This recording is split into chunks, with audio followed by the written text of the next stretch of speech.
अस्सलाम वालेकुम dear students. Last time हमने डिस्कस किए थे कुछ बेसिक कॉन्सेप्ट्स। आज हम दूसरे लेक्चर में क्या देखने जा रहे हैं, हिस्ट्री ऑफ एटम के। हिस्ट्री के अंदर एटम को किस तरह से डिफ़ाइन किया गया, ये टर्म कैसे जो है वो जनरेट हुई। तो जो एटॉमिक हिस्ट्री है, इसका जो हमें नॉलेज हासिल होता है वो है ग्रीक फ़िलासफ़र्स से।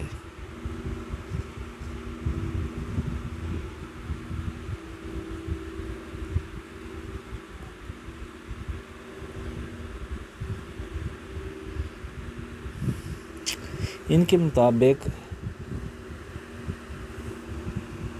मैटर जो है ये छोटे छोटे पार्टिकल्स पर मुश्तमिल है, जिनको इन्होंने नाम दिया एटम्स का, और वो क्या हैं, मज़ीद तकसीम नहीं हो सकते, जिनको इंडिविजिबल पार्टिकल्स आप कह सकते हैं। यहाँ पे जो एक साइंटिस्ट है या ग्रीक फ़िलासफ़र है जिसको आपकी बुक में मेंशन किया गया है, वो है डेमोक्राइटस। इसने ये टर्म जनरेट की एटम की, और ये एटम को एटम ही क्यों कहा जाता है, ये टर्म इसको क्यों दी गई, क्योंकि एक ग्रीक वर्ड है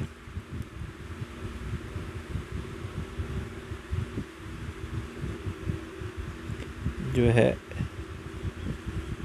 एटमॉस, और इसका मतलब है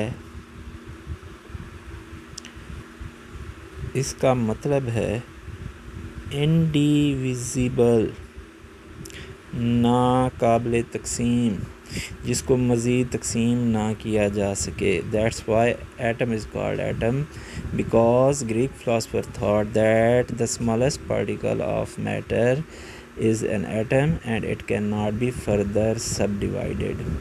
तो ये जो उनकी थ्योरी थी, ये फ़िलासफ़िकल थ्योरी थी, और ये कोई एक्सपेरिमेंटल एविडेंसेस उनके पास इस बात के नहीं थे। तो ये बातें चलती रहीं, और 17th century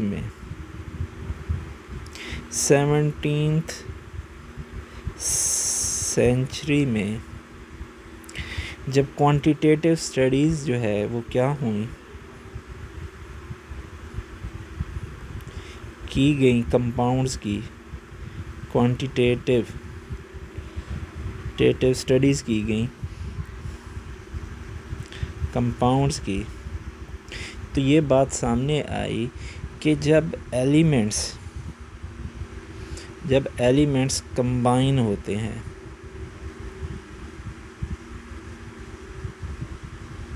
elements are combined, तो वो क्या बनाते हैं, कंपाउंड्स। और यही कंपाउंड्स जब डिकम्पोज्ड होते हैं,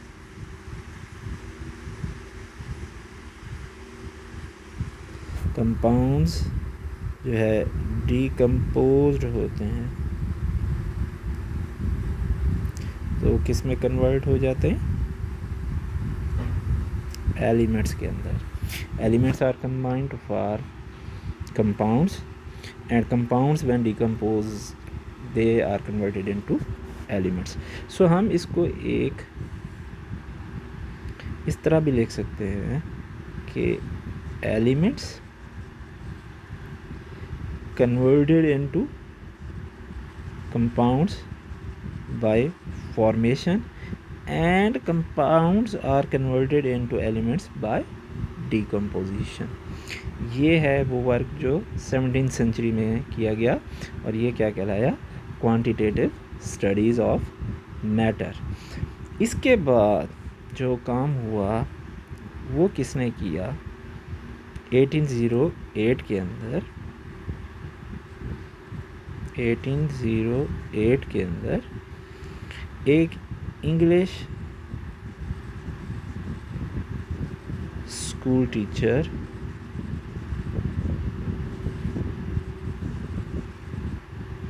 एंड साइंटिस्ट कौन थे, जॉन डाल्टन। उन्होंने अपनी क्या पेश की, एटॉमिक थ्योरी। और उसको हमने किस नाम से जाना जाता है आजकल? Dalton's atomic theory. अब ये थ्योरी बेस किस पर करती थी? 2 लॉज के ऊपर। कौन सा 2 laws? Law of conservation of matter,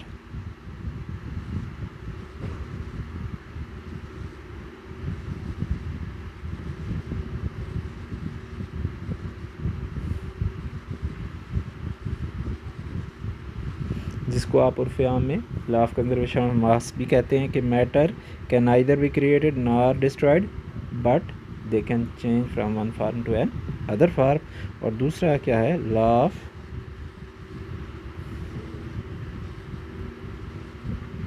definite proportion, कि जब भी एलिमेंट्स आपस में मिलते हैं कोई स्पेसिफिक कंपाउंड बनाने के लिए, तो उनकी क्या होती है? Definite proportions. मिसाल के तौर पर अगर आप पानी के देखें तो वो डेफिनेट प्रोपोर्शन है 2:1। ऑक्सीजन 2 एटम होंगे हाइड्रोजन के और 1 एटम होगा ऑक्सीजन का। और यही फार्मूला होगा चाहे वो आप पानी पाकिस्तान से निकाल लें या किसी और मुल्क में से निकाल लें, चाहे इंग्लैंड में जा के निकालें, तो वहाँ पे अगर ऑक्सीजन और हाइड्रोजन की यही प्रोपोर्शंस होंगी तो आपके पास पानी होगा, अदरवाइज़ वो कोई और कंपाउंड होगा। से अगर आपके पास H2O2 है, फार्मूला है, तो वो हाइड्रोजन पेरोक्साइड कहलाएगा, पानी नहीं कहलाएगा। तो इसको हम क्या कहते हैं? Definite proportion. अब पोस्टुलेट्स क्या हैं? यानी ये जो हमने डिस्कस किया है डाल्टन्स एटॉमिक थ्योरी को, तो इसके पोस्टुलेट्स क्या हैं वो हम यहाँ पे डिस्कस कर लेते हैं। Dalton's atomic theory, postulates of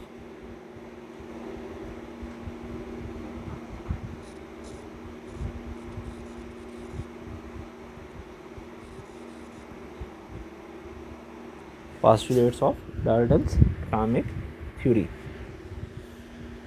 तो जो पहला इसका पोस्टुलेट है,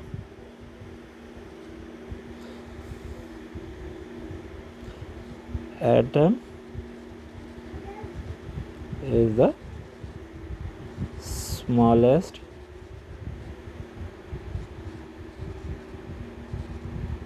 particle of matter। वही बात जो हम पहले डिस्कस कर चुके हैं। दूसरी बात, atom of an element are similar in all respects. किसी भी एक एलिमेंट के तमाम एलिमेंट एक जैसे ही होते हैं, चाहे आप उनका एटॉमिक मास ले लें, चाहे एटॉमिक नंबर ले लें या शेप ले लें, तो वो सारे एक जैसे होंगे, क्योंकि एक ही मिसाल के तौर पर अगर गोल्ड है तमाम एटम गोल्ड के ही होंगे। इसी तरह अगर आप सिल्वर की बात करते हैं तो तमाम, इसी तरह सोडियम के, हाइड्रोजन के। लेकिन इसमें एक एक्सेप्शन है जो आगे हम नेक्स्ट 1-2 टॉपिक्स में जाकर देखेंगे आइसोटोप्स के अंदर। और फिर इसने बात की कि डिफरेंट एलिमेंट्स जब कंबाइन करते हैं तो वो क्या बनाते हैं? Different elements combined to form compound।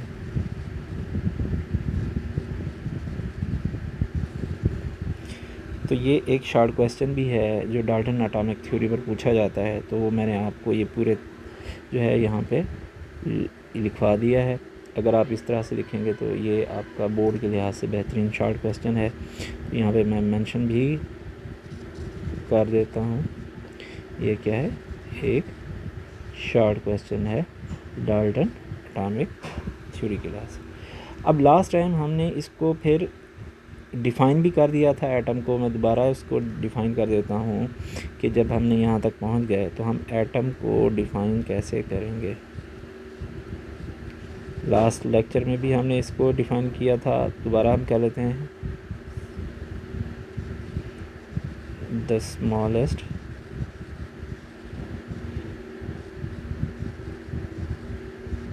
particle of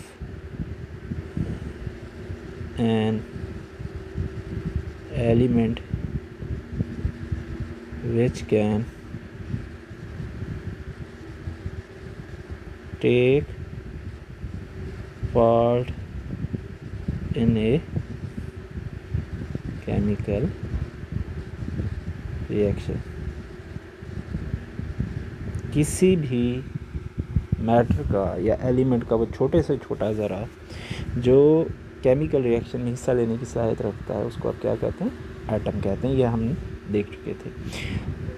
अब हम इस एटम की कंपोजिशन के बारे में डिस्कस करते हैं कि एटम जो है वो कैसा है, उसके अंदर कुछ है या नहीं है। तो जो लेटेस्ट मॉडर्न रिसर्चेस हैं वो हमें ये बताती हैं मोर देन 100 सब atomic particles are present in an atom। 100 से ज़्यादा छोटे छोटे पार्टिकल्स एक एटम के अंदर मौजूद हैं। मसलन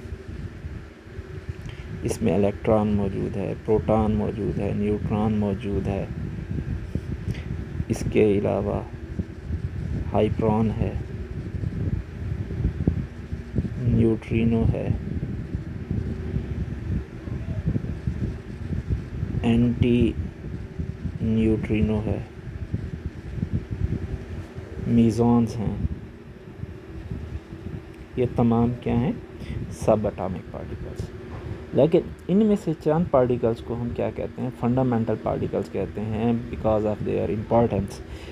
तो ये तमाम सब एटॉमिक पार्टिकल्स हैं, बट इन सब एटॉमिक पार्टिकल्स में से चंद एक को हम क्या कहते हैं, फंडामेंटल पार्टिकल्स। फंडामेंटल